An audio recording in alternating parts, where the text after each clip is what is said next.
जय हिंद साथियों। Booster series में आप सभी का पुनः स्वागत है। और आज इस सीरीज के तहत बिहार से संबंधित उस टॉपिक को कवर अप करने वाले हैं जहां से हर एक एग्जाम में कम से कम एक प्रश्न तो पूछता ही पूछता है। तो आज का जो टॉपिक है वो है बिहार में वन संसाधन। और अभी हमारे पास जो लेटेस्ट डेटा है वो 2023 का वन रिपोर्ट है। और इस पर आधारित क्या क्या हमें याद रखनी चाहिए उन सब की चर्चा पर चर्चा हम करते हैं। ठीक है। अगर देखो यहां पर हम वन संसाधन की बात कर ले, ठीक, तो जितना भी हमारी धरातलीय क्षेत्र है, भूमि है हमारे पास, उसका कम से कम 1/3 क्षेत्र पर वन होने चाहिए ताकि बेहतर हमारा वातावरण यहां पर बना रहे। लेकिन बिहार चूंकि मैदानी क्षेत्र है, शुरू से ही यहां पर लोग जो है वो कृषि में लगे रहे हैं और इस कारण से यहां पर वन क्षेत्र की कमी नजर आती है। लेकिन कमी है, उसके बावजूद भी कितनी है, आइए इन सब पर हम नजर डालते हैं। तो अगर बात करें बिहार के क्षेत्रफल की, तो आप सभी को पता है 94,163 वर्ग किलोमीटर हमारे पास क्या है, क्षेत्रफल है। ठीक है, इतना हमारे पास क्या है, क्षेत्रफल है। और इसमें देखें कुल वन क्षेत्र तो ये है 9,902.66 वर्ग किलोमीटर, जो कि राज्य के कुल भौगोलिक क्षेत्र का लगभग 10.5% हो जाता है। ठीक है। अब यहां से क्या क्या क्वेश्चन बनता है, लेकिन ध्यान रखना इसमें वनावरण और वृक्षावरण दोनों ही हैं। आइए पूरी डेटा को एक बार अच्छे से देखते हैं।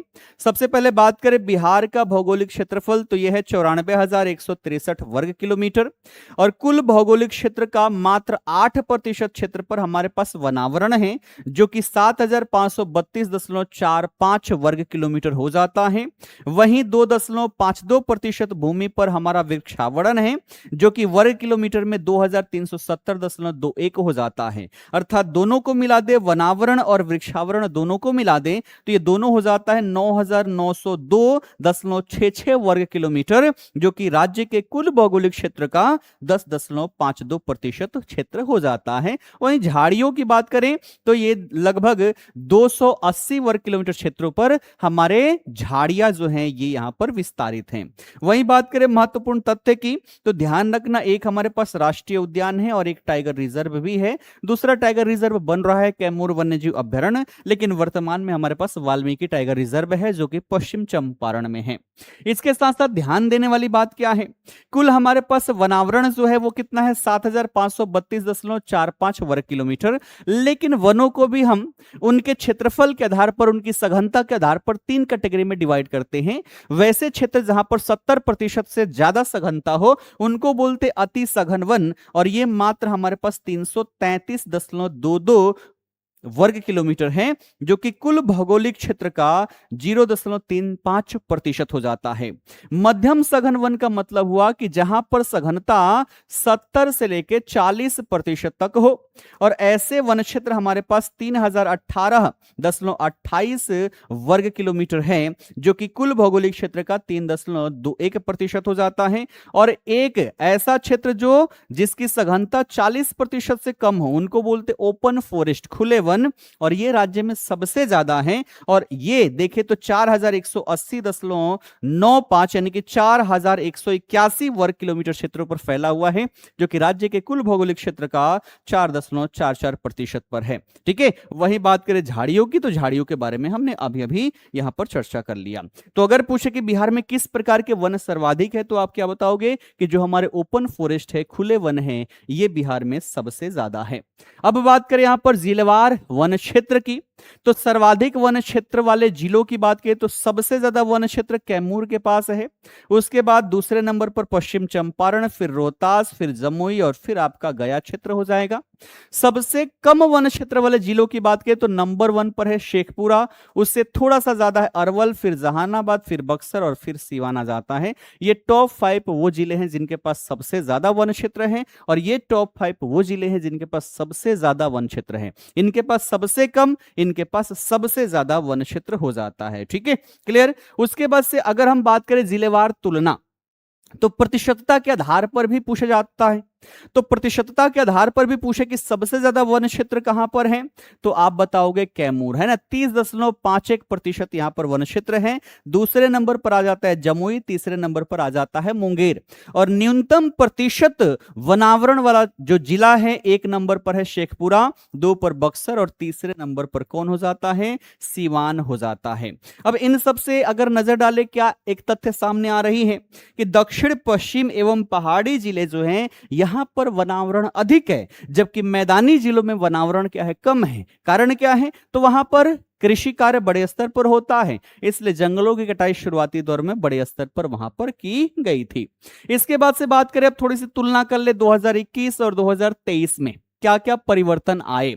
तो वनावरण में वृद्धि कितना हुआ, 151.66 वर्ग किलोमीटर। वृक्षावरण में वृद्धि कितना हुआ, तो लगभग 29.5 वर्ग किलोमीटर।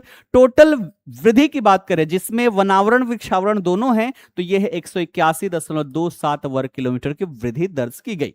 अब बात करें कि सबसे ज्यादा वृद्धि किस जिले में हुई, तो याद रखोगे आप भागलपुर। यहां पर लगभग 34 वर्ग किलोमीटर क्षेत्र जो है वन क्षेत्र का बढ़ा हुआ है। दूसरा सबसे ज्यादा मधुबनी में, और फिर तीसरे नंबर पर पूर्वी चंपारण है।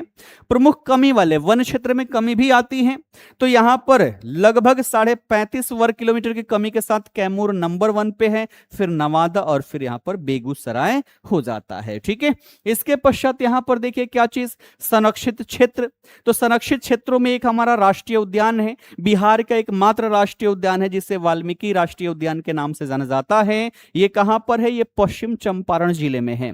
टाइगर रिजर्व की बात करें तो दूसरा टाइगर रिजर्व हमारा बन रहा है कैमूर वन्यजीव अभ्यारण्य, लेकिन अभी वर्तमान में रजिस्टर्ड जो है एक ही है, जो कि है वाल्मीकि टाइगर रिजर्व। और ये कहां पर है, ये भी आपके वेस्ट चंपारण में है, पश्चिम चंपारण जिले में है। बाकी बात करें यहां पर वन्यजीव अभ्यारण्यों की, संरक्षित क्षेत्र की, तो 12+1 यानी कि टोटल कितने, 13 है हमारे पास। उनमें से मुख्य मुख्य आपका कैमूर वन्यजीव अभ्यारण्य कैमूर रोहतास जिले में है, भीमबांध वन्यजीव अभ्यारण्य, गौतम बुद्ध वन्यजीव अभ्यारण्य, राजगीर वन्यजीव अभ्यारण्य, नागी नकटी पक्षी विहार, विक्रमशिला गंगेटिक डॉल्फिन अभ्यारण्य, उदयपुर वन्यजीव अभ्यारण्य। तो टोटल इसकी संख्या कितनी है, 13 है। उस पर मैं अलग से ही वीडियो लेकर चलाऊंगा, उसके माध्यम से इसके बारे में हम डिटेल में पढ़ लेंगे। ठीक है, उसके बाद से बात करें यहां पर रामसर स्थल की, तो बिहार में पहले एक ही था कांवरताल, ठीक, लेकिन अब बिहार में भी 6 रामसर स्थल हो चुके हैं। ठीक है, सबसे पहला जो है 2020 में बनाया गया था कांवरताल झील, जो कि बेगूसराय जिले में है। ठीक है, उसके बाद नागी वन्यजीव अभ्यारण्य है ना, ये क्या है, पक्षी अभ्यारण्य है। नागी डैम पक्षी अभ्यारण्य जमुई में, नकटी डैम पक्षी अभ्यारण्य जमुई में, गोकुल जलाशय बक्सर में, उदयपुर झील पश्चिम चंपारण में और गोगाबिल झील कटिहार में। ये 6 वर्तमान में बिहार के रामसर स्थल है। प्रमुख वन उपज की बात कर ले तो जो हमारे वन क्षेत्र है इसमें से क्या क्या हमें मिल जाता है, तो साल, सखुआ, शीशम, खैर, महुआ, तेंदुपत्ता, बांस, सबई घास, लाख और औषधीय पौधे जो हैं ये हमारे प्रमुख वन उत्पाद हैं। परीक्षा में इसके बारे में भी पूछे जाते रहे हैं। ठीक है, तो आशा करता हूं सारी चीजें आप सभी को समझ में आ गई होगी। अब थोड़ा सा इसका क्विक रिवीजन कर लेते हैं। तो पूछे कि बिहार का भौगोलिक क्षेत्रफल, तो आप क्या बताओगे, 94,163 वर्ग किलोमीटर। बिहार का वनावरण, तो आप क्या बताओगे, 8%। कुल वन और वृक्ष दोनों जोड़ दें तो 10.52%। सबसे अधिक वन क्षेत्र वाला जिला आप बताओगे कैमूर। सबसे कम प्रतिशत है ना वन क्षेत्र जो है वो जिला कौन सा, शेखपुरा। बिहार का एकमात्र राष्ट्रीय उद्यान वाल्मीकि राष्ट्रीय उद्यान। बिहार में कुल रामसर स्थल उसकी संख्या है 6। और बिहार में सबसे ज्यादा किस प्रकार के वन हैं, तो ओपन फॉरेस्ट है, खुला वन है। तो ये हमने यहां पर रिवीजन भी कर लिया और आशा करता हूं सारी चीजें आप सभी को समझ में आई होगी। तो आप सभी इस रिवीजन सीरीज से, बूस्टर सीरीज से जुड़े रहें, लगातार जुड़े रहें।